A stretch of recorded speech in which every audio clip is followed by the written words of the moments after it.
Hay muchas personas que se plantean el cielo como algo que está fuera de nosotros, arriba, el infierno abajo, lo sitúan, pues no sé, en el inframundo, ¿no? En el cielo, en el universo, ahí en el espacio perdido, y hay otros que piensan que el cielo y el infierno están aquí, es la vida propia de cada uno, ahí tenemos el cielo y el infierno.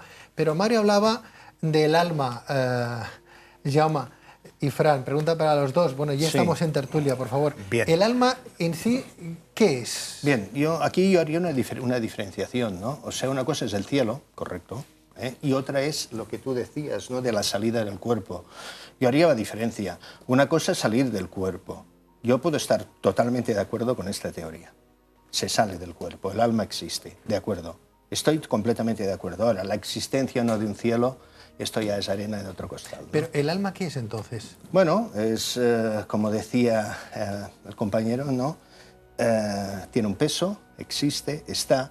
Y yo me refiero siempre a la parte práctica, ¿no? A la parte de lo que se puede ver, tocar difícil a veces, y medir, ¿no? Ver, medir, pero incluso sin tocar y sin medir se puede ver también. Las experiencias extracorpóreas sí. Yo personalmente he tenido, pero he estado con mucha gente que han tenido experiencias de este tipo. Entonces, no sé, un ejemplo, una persona que está en la cama, entonces tiene la sensación de que sale de su cuerpo. Entonces, en una habitación cercana se ha colocado una serie de cosas, un florero, tal, cosas que normalmente no están allí.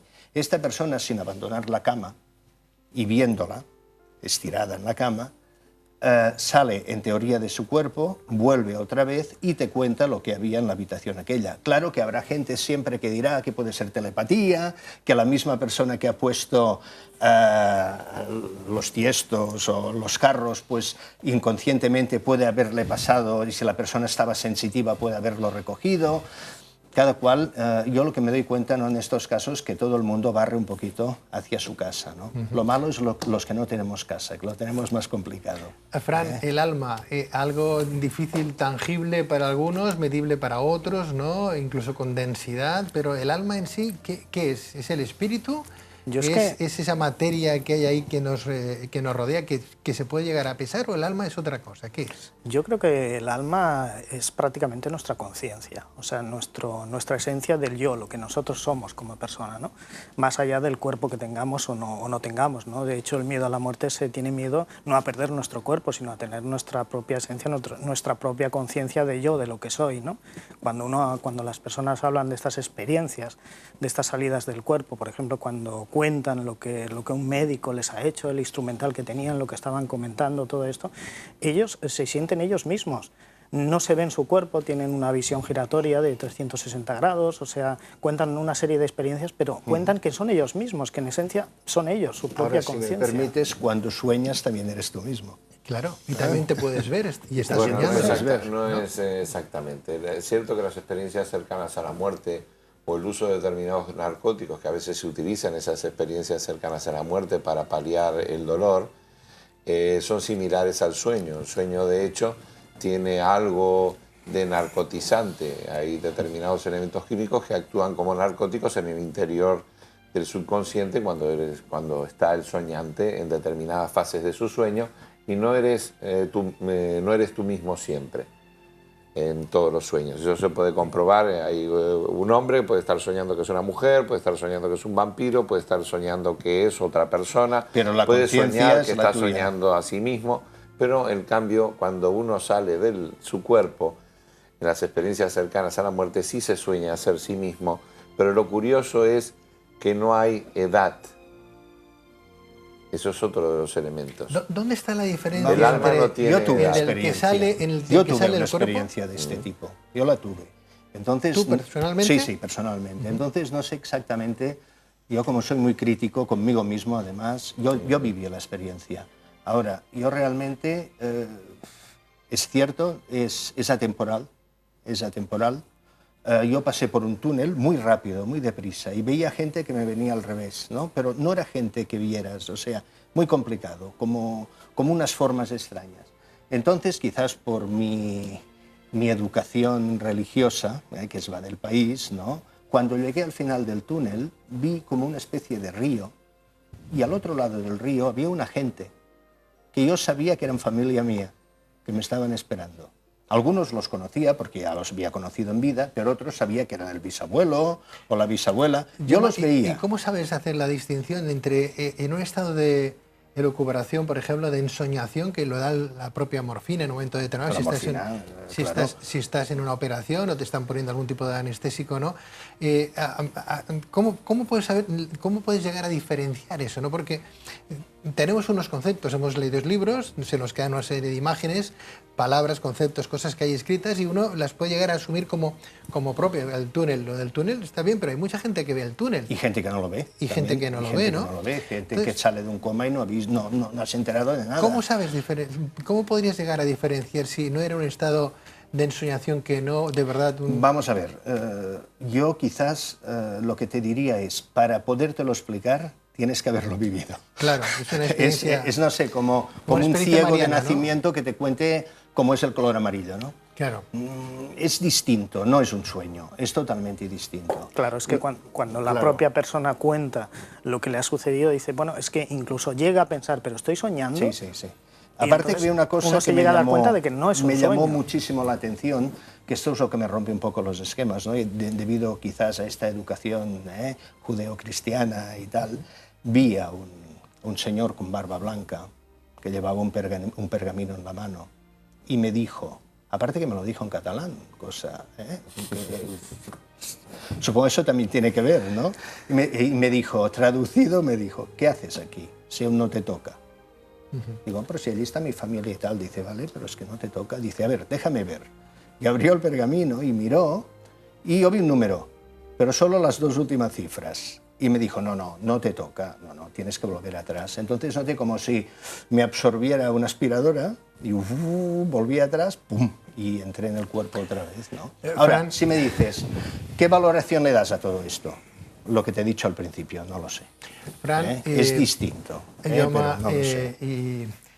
Mario, hay personas que han tenido esta experiencia que tú tienes.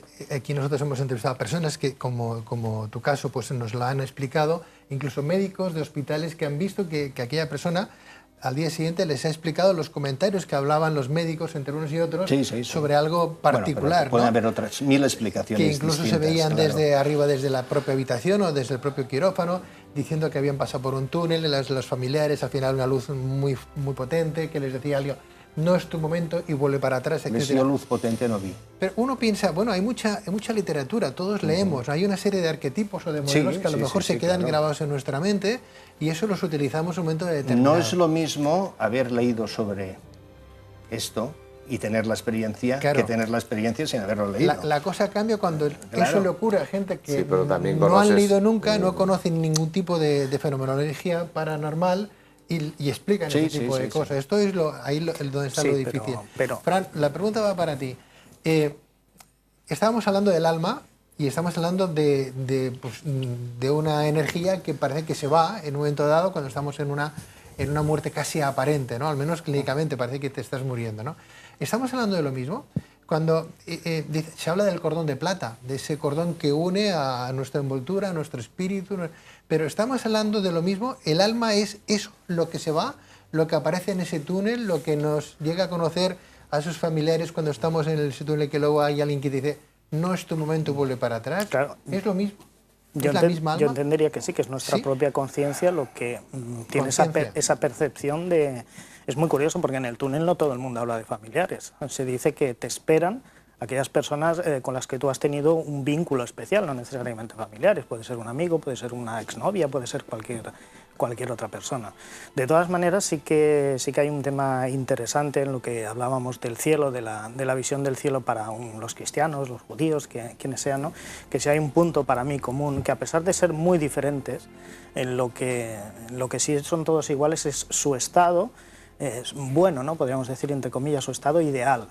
Entonces, de alguna manera, lo representan o lo viven como ellos tienen esa concepción de ese más allá o de esa espiritualidad suprema, podríamos decir. Pero tú ves el alma como una conciencia, como nuestra propia mente. Sí. O sea, ahí le quitas todo el encanto que podíamos pensar que si hay algo más, ¿no? Que nos envuelve. Bueno, no, quitárselo no, para mí en nuestros glutos. Hay quien dice, perdona, que no, tranquilo. No, digo, hay quien dice, ¿no?, que la muerte no existe, ¿no?, que es un continuo renacer.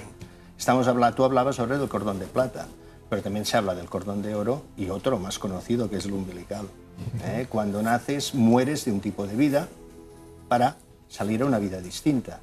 Después, ¿por qué no? Se rompe este cordón de plata y sigue, la parte física se queda y la parte esta espiritual, mental, astral sigue, hasta que se rompe el cordón de plata y entonces veremos qué es lo que encuentra. Mario, si es el cielo o no es el cielo, la ¿no? transmigración de las almas, Sí. entonces aquí, ¿dónde está? Le ha puesto una clave aquí que Está es... bien expuesta. Está Sí, bien expuesta. que es que somos antes de nacer, de dónde venimos, a dónde vamos, quiénes somos y a dónde vamos, ¿no? Que son las tres preguntas que se suelen formular mucho durante la adolescencia y que algunos continuamos preguntándonos y que algunos olvidan.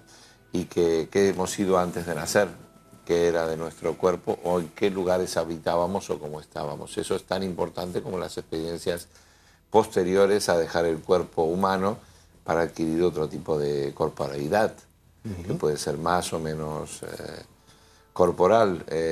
Lo curioso es también ese peso del alma y la concepción de que cuando sales del cuerpo tienes una visión de 360 grados, Sí. pero es una visión esférica y una sensación de bienestar. Pero eso depende de los momentos en los cuales llega la muerte a la persona, porque antes hablabas tú del cielo y del infierno. También existe el infierno y también existe mucha gente que tiene miedo a morir y que no han sido religiosos en toda su vida y en el momento de morir pues se ponen a rezar a Dios para pedirle que les ayude. Y casos como el de mi padre, que no me decía, ves, me estoy muriendo y no le rezo a Dios porque Dios no existe. Pero bueno, cuando hay una sensación de haberse comportado durante toda tu vida de manera correcta, de manera solidaria y humana, no hay por qué temer el momento de la muerte. Y el momento de la muerte se teme porque debe haber algún tipo de castigo, ya bien kármico o infernal para aquellas personas que no se han portado en la vida como debían de ser. O sea, ¿tú asocias la creencia de un Dios a hacer las cosas bien hechas dentro de la moralidad o no? O sea, si una persona creo que no hay cree en Dios, juicios. pero se porta bien, es bueno, es solidario, es buena gente con las personas que lo rodean, no tiene que temer en absoluto. No porque tiene por qué temer él a un puede juez. él puede estar equivocado, claro, él puede estar equivocado y que Dios le va a perdonar, porque Dios perdona absolutamente todo, ¿no? Lo importante es hacer las cosas bien, buenas. Pienso que Dios no perdona a aquellos que hacen malos hechos todos los días y que cuando se van a morir se ponen a rezarle. O los que van a misa O todos los que van domingos. a misa todos los días y que están teniendo un comportamiento negativo. Correcto. En cambio sí perdona posiblemente a los ateos que han tenido un comportamiento correcto. Jaume, en esa experiencia, vaya experiencia la tuya, ¿no? Sí, no, fue provocada, además. ¿Fue provocada? Sí, sí, sí. Bueno, yo fui discípulo durante mucho tiempo de un monje budista y bueno, él me indicó cómo lo podía conseguir. Sin tomar nada, ¿eh? Sé que me lo vas a preguntar. Sin tomar nada. Porque si tomo algo, entonces yo soy el primero que no me lo creo. Nos vamos a unos minutos, nada, unos segundos de publicidad y luego nos cuentas cómo fue ese encuentro, no solamente con ese monje budista que te enseñó a encontrar con ese más allá próximo. Volvemos inmediatamente.